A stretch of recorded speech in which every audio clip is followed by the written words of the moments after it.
So first you're going to use your hook thing. It has these nice 3 prongs. This is going to be the size of the braid that you're going to make.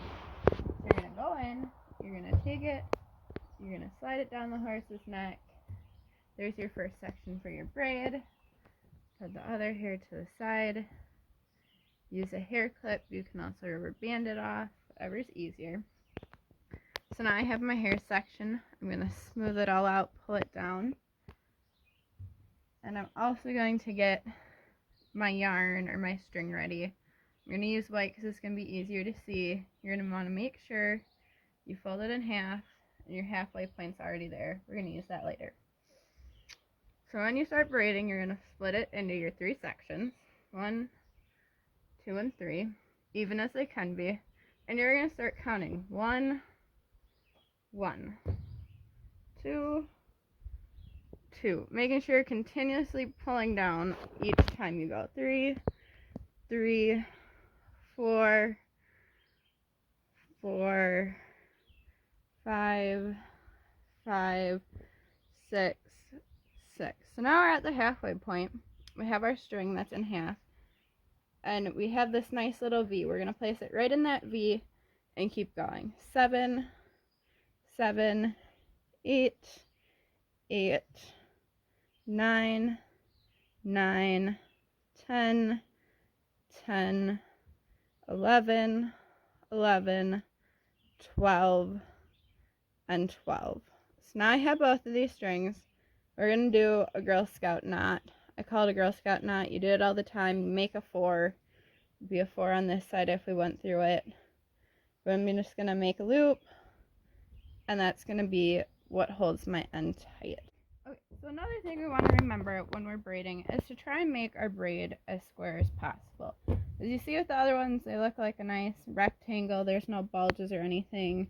I might not have some loose ones and some tight ones that would give it an odd shape. The key is consistency.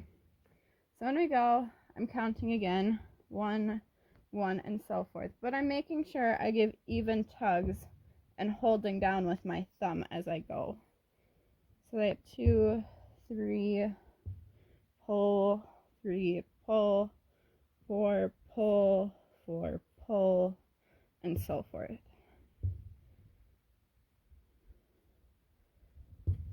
And you'll notice when I go to grab my string, I'm pinching with my thumb and my pointer finger. I'm just going to place it in with my other thumb and keep going. 7, 8, 9, 10, 11, and 12. And I know I'm at 12 because my string has ended at the same point for all of these other braids, and I've counted as well. So as you'll see now, I counted, all my braids are the same length, and that's what's going to give us that nice consistent hunter braid. One's not going to be bigger than the other. They're all the same length.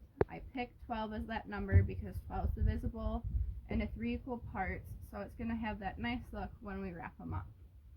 So now we have these extra little hairs at the end. Normally, if I were going to be showing him, I'd clip him, and I'd clip these ends off. Let me get my scissors. You'd clip the ends on an angle, you just snip here, and you'd snip here, but I'm not going to do that. We're going to a show, so I need his mane to be all the same length. So when I braid, I do everything in sections. So for the purpose of this video, I'm not going to do his whole neck. It's hot, it's buggy, there's no point in doing that. So I have these 5 braids, and I did the whole first step of braiding everything down. When I braid horses for fairs or shows, I'll braid the entire neck before going into the next step, which you'll need a crochet hook or a big plastic sewing needle. So what you're going to do is, you can see on the braid you have that middle right down there. So you're going to want to take it, make sure your latch hook is closed, and we're going to go right through the middle as close to the neck as we can. You're going to take your end, put it in the latch hook, close it, and pull it under. Now you have this extra hair that'll be in the way, we can pull it all the way through. Oh boy, stop. We're going to try that again. So we're going to go through, make sure you don't pull too hard, otherwise you end up with the problem I had. We're going to place it in, close our latch hook, make sure our braid flips under this way. Sometimes they like to get tangled, twisted. Make sure it's always flat. And then we're going to pull that end through. The hard part. They don't like to always go through. You know you have a nice tight braid then. Just like that. Have my string, and it's laying flat. So then I'm going to go through to the next one. Put it right through the middle, put my string in, close the latch hook, make sure my braid's ready to be flipped under, and pull it right on through. Continue through, in, close, pull through, and then our last one.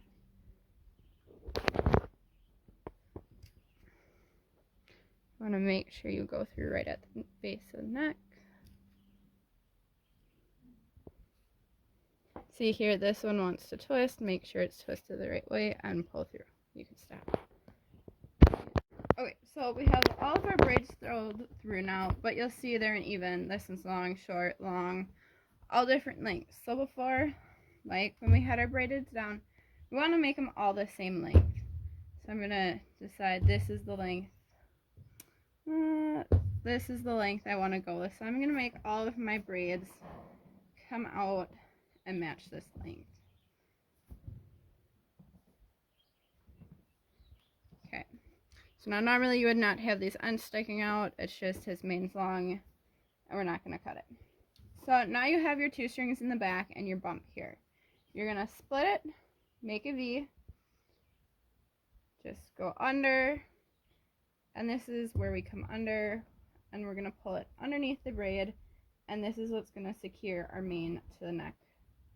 So just like before, we're going to go down the row and do it. Split it, crisscross, just like we're tying our shoe, go under the braid, and pull it tight.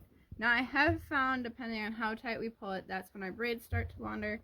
So we're going to want to try and apply even pressure on each side of the string as we go through.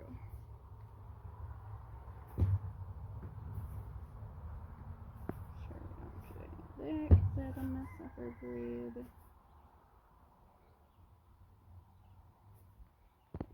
So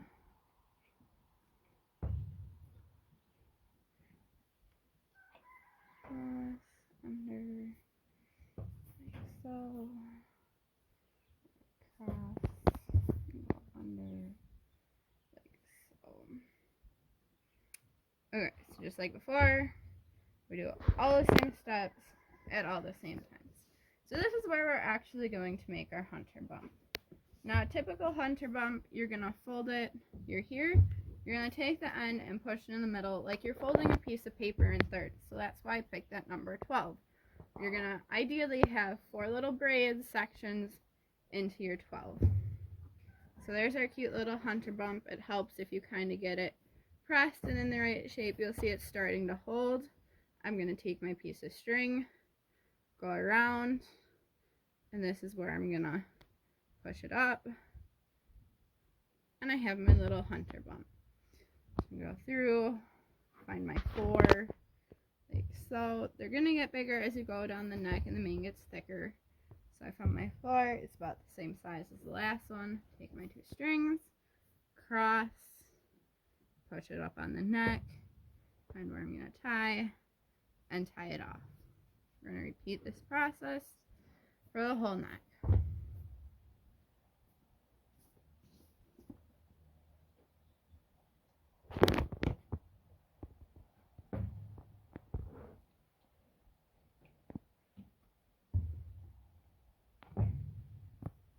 Now sometimes it's easier to, we're going to go to our final step here. We have those 3. Ooh. Helps if you have a horse that stands good and there's not a lot of flies. Bug spray is very important. Ooh. And then we're going to do the same thing, except this time I go around twice.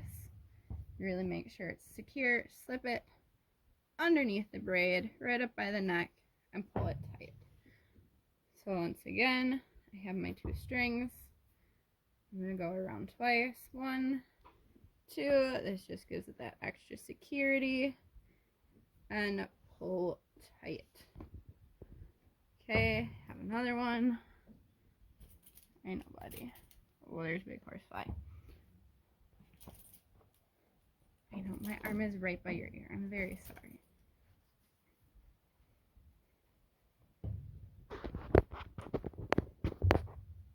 We're almost done. 1, 2, under, and cut. Get that here out of the way. So this one will do all the steps together now. We're going to bump it, kind of bump, go around once, find that bump as we're tying it. Okay, we tied it down. We're going to go around once, go around twice, slip it under the braid, close to the neck, and tie it tight. Same thing again. Find our bump, make sure it's the similar size to the rest. Go once, bump it to the neck, tie it off. 1, 2, go under, and tie. And now for our last step, your whole neck's going to be braided. We're going to go as close to the neck as possible and snip off our strings. Now, ideally, you have a chestnut. You're not going to use white. You're going to use your brown yarn, black horse, black yarn, so forth. And just snip off the extra. And don't worry, they might look a little crooked when you're finished. When you put your horse's sleeves on, they're going to sit overnight and they're going to be flattened to perfection, just like with bands.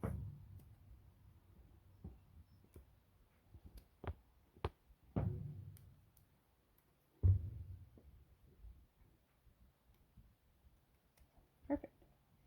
Here we are.